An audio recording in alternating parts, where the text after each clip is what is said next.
নমস্কাৰ আপোনালোক সকলোকে প্ৰফুল্ল অসম ইউটিউব চেনেললৈ স্বাগতম জনাইছোঁ। যদি আপোনালোকৰ চেনেলটোলৈ প্ৰথমবাৰৰ বাবে আহিছে প্লিজ চেনেলটো সাবস্ক্ৰাইব কৰি দিব। যদি ভিডিওটো ভাল লাগে এটা লাইক কৰি দিব আৰু লগৰ বন্ধু বান্ধৱীলৈ শ্বেয়াৰ কৰি দিব। আজি এই ভিডিওত আপোনালোকক জনাই দিম যে ড্ৰাইভাৰৰ স্কিল টেষ্ট কেতিয়া হ'ব, তাৰ পিছত আপোনালোকৰ ABOB ৰিটেন টেষ্ট কেতিয়া হ'ব আৰু আপোনালোকৰ SI ৰিটেন টেষ্ট কেতিয়া অনুষ্ঠিত হ'ব। গতিকে ভিডিওটো শেষলৈকে চাই থাকিব, তেতিয়া আৰু আপোনালোকে কথাখিনি ভালদৰে বুজি পাব। এতিয়া আপোনালোকৰ যি অসম আৰক্ষী ABOB APR ড্ৰাইভাৰ কনষ্টেবলৰ ইণ্টাৰভিউ হৈ আছে, আপোনালোকৰ ইণ্টাৰভিউখিনি আপোনালোকৰ ডিচেম্বৰৰ 6 তাৰিখলৈকে অনুষ্ঠিত হ'ব। আপোনালোকৰ ডিচেম্বৰৰ 6 তাৰিখে ইণ্টাৰভিউ শেষ হ'ব। তাৰপিছত আপোনালোকৰ ডিচেম্বৰৰ শেষৰ ফালে আৰু জানুৱাৰীৰ প্ৰথম ভাগত আপোনালোকৰ অসমত পঞ্চায়ত ইলেকশ্যন হ'ব। গতিকে আপোনালোকৰ যেতিয়া পঞ্চায়ত ইলেকশ্যন হ'ব তেতিয়া কোনো ধৰণৰ ৰিটেন টেষ্ট অনুষ্ঠিত নহয়। তাৰপিছত আপোনালোকৰ ফেব্ৰুৱাৰী মাহৰ 13 তাৰিখৰ পৰা আপোনালোকৰ মেট্ৰিক পৰীক্ষা আৰম্ভ হৈ যাব। গতিকে আপোনালোকৰ যেতিয়া মেট্ৰিক হায়াৰ ছেকেণ্ডেৰী পৰীক্ষা হ'ব তেতিয়া আপোনালোকৰ কোনো ধৰণৰ ৰিটেন টেষ্ট অনুষ্ঠিত নহয়। গতিকে আপোনালোকৰ ৰিটেন টেষ্টটো এতিয়া কেতিয়া অনুষ্ঠিত হ'ব আৰু আপোনালোকৰ ড্ৰাইভাৰৰ স্কিল টেষ্ট কেতিয়া হ'ব। এতিয়া আপোনালোকৰ যি ৰিটেন টেষ্টটো আপোনালোকৰ জানুৱাৰী মাহৰ শেষৰ ফালে নহ'লে আপোনালোকৰ ফেব্ৰুৱাৰী মাহৰ প্ৰথম সপ্তাহত, আপোনালোকৰ ফেব্ৰুৱাৰী মাহৰ প্ৰথম সপ্তাহত ৰিটেন টেষ্টটো হ'ব বুলি ধৰি থওক। আপোনালোকৰ বহুত বেছি চান্স আছে ফেব্ৰুৱাৰী মাহৰ প্ৰথম সপ্তাহত। তাৰপিছত আপোনালোকৰ ড্ৰাইভাৰ স্কিল টেষ্ট কেতিয়া হ'ব, যেতিয়া আপোনালোকৰ ড্ৰাইভাৰৰ স্কিল টেষ্টটো কেতিয়া হ'ব। এতিয়া আপোনালোকৰ যদি ফেব্ৰুৱাৰী মাহৰ প্ৰথম সপ্তাহত আপোনালোকৰ ৰিটেন টেষ্টটো হয় তেতিয়া আপোনালোকৰ ড্ৰাইভাৰ স্কিল টেষ্টটো তাৰ আগত হ'ব লাগিব। গতিকে আপোনালোকৰ যি ড্ৰাইভাৰ স্কিল টেষ্টটো আপোনালোকৰ ডিচেম্বৰ মাহত হ'ব।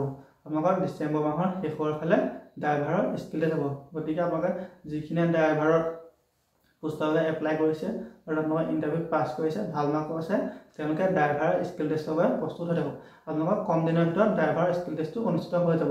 আৰু আপোনালোকৰ SI ৰিটেন টেষ্টটো কেতিয়া হ'ব, আপোনালোকৰ যি SI ৰিটেন টেষ্টটো আপোনালোকৰ জানুৱাৰী মাহৰ শেষৰ ফালে নহ'লে ফেব্ৰুৱাৰী মাহৰ প্ৰথম ভাগতে আপোনালোকৰ অনুষ্ঠিত হ'ব। গতিকে যিসকলে SI বাবে এপ্লাই কৰিছে তেওঁলোকে ভালদৰে পঢ়া শুনা কৰি থাকিব। যদি আপোনালোকৰ SI ৰিটেন টেষ্টটো ফেব্ৰুৱাৰী মাহৰ প্ৰথমতে নাপাতে তেতিয়া আপোনালোকৰ মেট্ৰিক আৰু হায়াৰ ছেকেণ্ডেৰী পৰীক্ষা শেষ হ'ব আপোনালোকৰ মাৰ্চ মাহলৈকে চলি থাকিব। গতিকে আপোনালোকৰ মাৰ্চ মাহৰ শেষৰ ফালে SI ৰিটেন টেষ্টটো পাতি আপোনালোকৰ তাৰপিছত ফিজিকেল পাতি তাৰপিছত ভাইভা পাতি আপোনালোকৰ মে' মাহত এপইণ্টমেণ্ট দিবলৈ সময় নহয়। গতিকে আপোনালোকৰ যি SI ৰিটেন টেষ্টটো আপোনালোকৰ ফেব্ৰুৱাৰী মাহৰ প্ৰথম ভাগত হ'ব। গতিকে আপোনালোকে এইকেইদিন ভালদৰে পঢ়া শুনা কৰি থাকক। এতিয়া আপোনালোকৰ পঢ়িবলৈ আৰু এটা ভাল আছে, কাৰণ আপোনালোকৰ ওচৰে পাজৰে যিখিনি মেট্ৰিক আৰু হায়াৰ ছেকেণ্ডেৰী দিয়া কেণ্ডিডেট আছে তেওঁলোকে এতিয়া ৰাতি উঠি পঢ়িব। আপোনালোকে তেওঁলোকৰ লগত কম্পিটিশ্যন কৰি পঢ়ক। তেওঁলোকে যদি ৰাতি 2টা বজাত উঠি পঢ়ে তেতিয়া আপোনালোকে 2টা বজাৰ পৰা উঠি পঢ়িবলৈ চেষ্টা কৰক।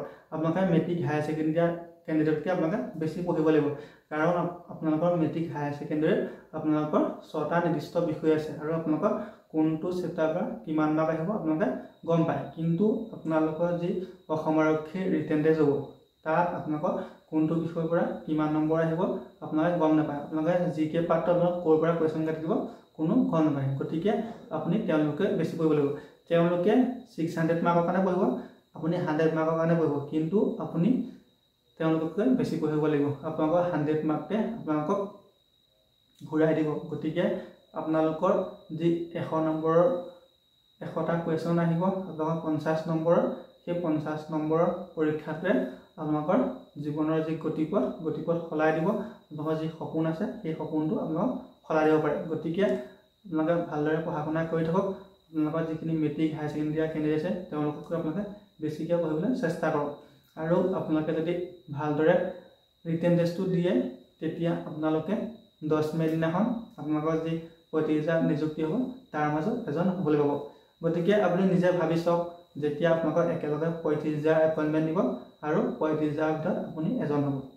নিজে ভাবি লওক সেইদিনা আপোনাৰ মনটো কেনেকুৱা হ'ব।